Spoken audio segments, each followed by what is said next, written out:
다시 그래서 직접 문제로 가볼게. 을로부터 무지개주택의 각호를 임차한 사람들인데 결국 집주인이 돈 빌렸다가 못해서 그 집주인이 빌린 예컨대 은행이면 은행이 여기 강제집행 들어왔네, 경매가 들어왔네. 그러니까 이 사람은 뭐 소액 임대차 보증금이라든지 뭐 이런 것에 뭐 보장을 받는 범위 말고 지금 보장을 못 받는 범위를 넘어선 것은 지금 결국은 떼이게 생겼다든지 뭐 이런 상황이야.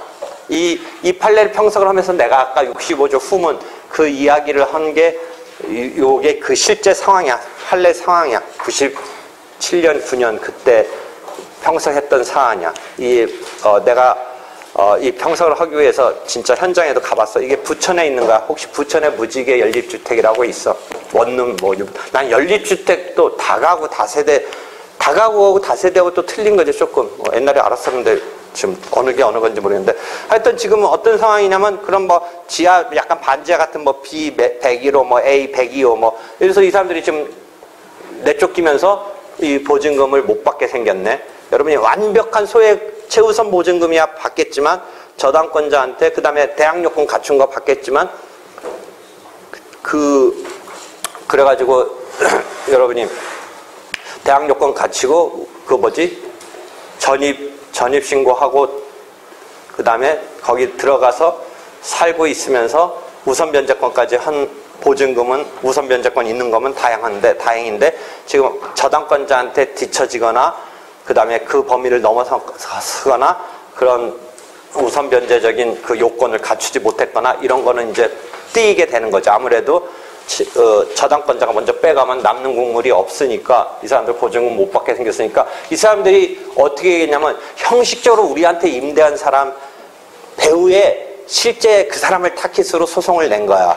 지금 형식적으로 자기네한테 임대한 사람은 지금 은행 등의 빚을 지금 못 갚으면서 이게 경매가 되니까 이 사람들은 누구를 타깃으로 그나마 건지려고 하냐면 지금 형식적인 임대인한테는 경매 대금 그것을 은행 등이 회수해 가면 남는 게 없으니까 이 사건 이 건물의 지금 임대자를 어떤 실질적인 임대자를 타깃으로 그 사람 보고 보증금 내놓으라고 하는 거야. 이 건물 지금 형식적인 이 상황에서의 이 건물 경매가 되고 남는 대금에서는 보증금 회수가 거의 불가능하니까 그 다음에 이 임대인한테 그러면 또 다른 재산이 있어서 보증금을 받을 수 있는 것도 아니니까 실제 지금 임대인으로 형식적으로 나타나고 있는 그 배후에 원래 그 임대가 뭐야? 연립주택 같은 것은 업자가 지어서 업자가 임대하는데 이 사람 생각은 업자 말고 원래 누군가가 있는 것 같다. 뭐 이런 생각에서 그 사람한테 이 보증금 돌려받으려고 각각 지금 같이 소송을 내서 그 중에 똑똑하다고 친 예컨대 뭐 A 101호 뭐 이 사람한테 네가 좀 대표로 나서서 해라 라고 선정을 했는데 이 경우에 있어서 선정 당사자 제도를 이용할 수 있는가? 상황이 그런 거야. 선정 당사자 제도를 이용할 수. 판례가 이용할 수 있다고 했어. 판례가 이용할 수 있다고 한 데서 내가 아까 65조 왜 후문을 생각했냐면 이 상황은 65조 전문 후문을 생각해봐.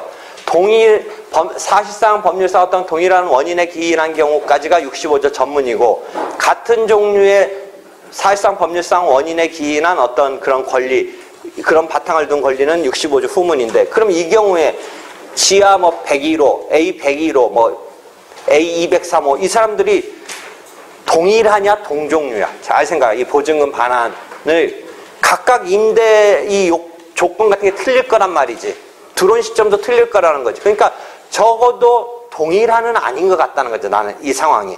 동종류급이지. 그럼 65조 후문이란 말이지. 그 다음에 실제 판례는 인정했어. 이 사안에서 인정했어. 그러니까 내가 거기에 착안을 해서 65조 후문이라도 지금 이 사람들이 싸움의 내용은 뭐야? 그렇지만 또 누구를 하나 지목한 거야. 그 배후에 있는 실제 주인을 지목해서 우리 보증금 내놓으라.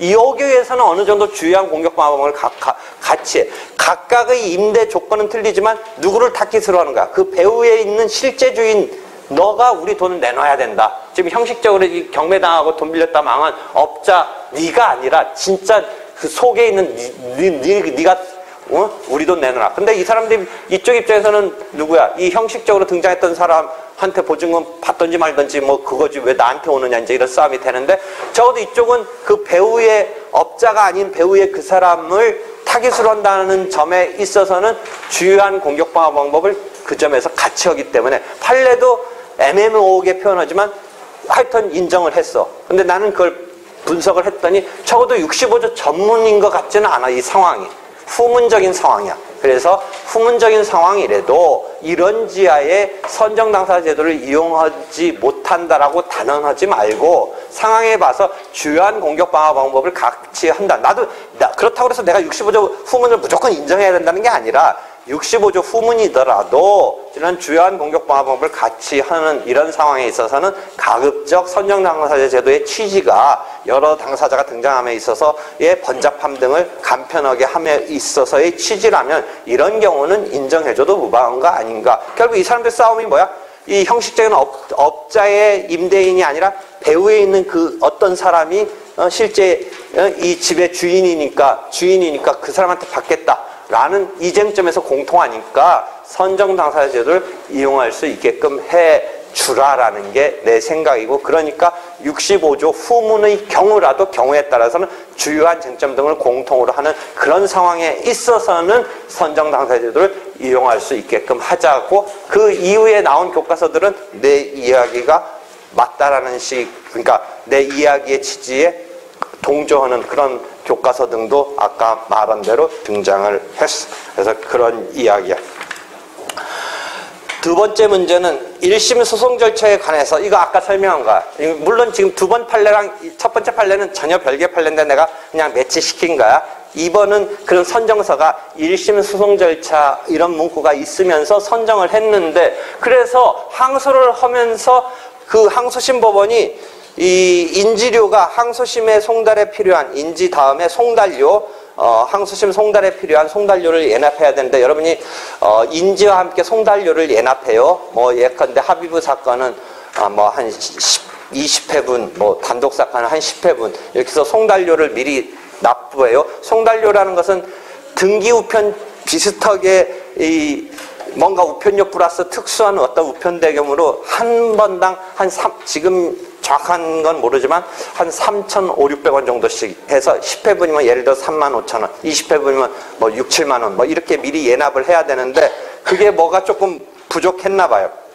그래서 송달에 필요한 송달료 미납액을 보정할 것을 명해서 하는데 다른 선정자들을 제외하고 1심에서 선정 당사자로 등장했던 X에게 보정명령을 송달하였고 그것에 응하지 않으니까 항소장을 각하하였다.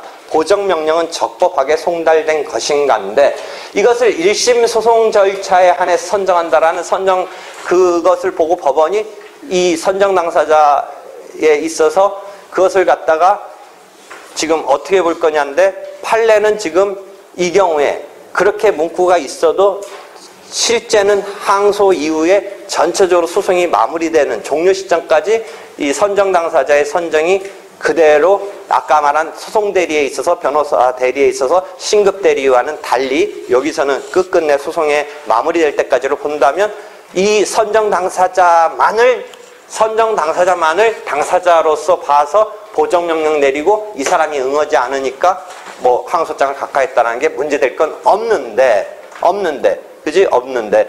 그런데 만약에 그게 1심 소송 절차의 신급 대리 비슷하게 1심에 한해서만 선정된 것으로 본다면 항소심 단계에서는 이제 선정이 그 1심 절차로 끝나는 거니까 다시 다 당사자로 등장할 수 있는 상황이 되니까 선정 당사자로 1심에 있었던 누구지? 여기서 X만을 대상으로 이렇게 보정하고 한 것은 문제가 있는 거죠. 이해할 수 있겠어요?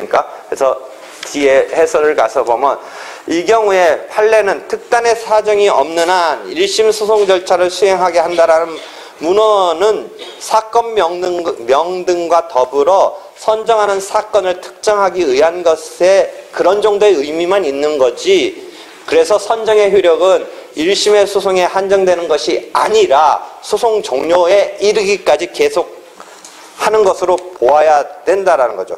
그렇게 본다면 선정을 지금 종료할 때까지 하니까 이 선정은 계속 유효한 것으로 봐줘야 되니까 설사 그런 문구가 있어도 이 경우는 문제될 게 없지. 지금 지문으로 등장시킨 상황이 문제될 게 없는데, 만약에 신급을 한정한 식으로 엄격하게 해석해줘서 이 선정 당사자의 인 X는 더 이상 이제는 선정 당사자가 아니고 모든 지금 당사자로 등장할 수 있는 이 사람들이 등장해야 한다면 그것은 적법하게 송달된 것이 아니고 잘못이 된다라는 거죠. 이해할 수 있게 해서. 그러니까 지금 판례의 이 문구를 그렇게 의미 있게 해석하지 않는다면 이런 처리가 문제될 건 없는데, 실제 신급을 한정한 선정으로 엄격하게 봐준다면 문제가 있다. 이해할 수 있겠어요?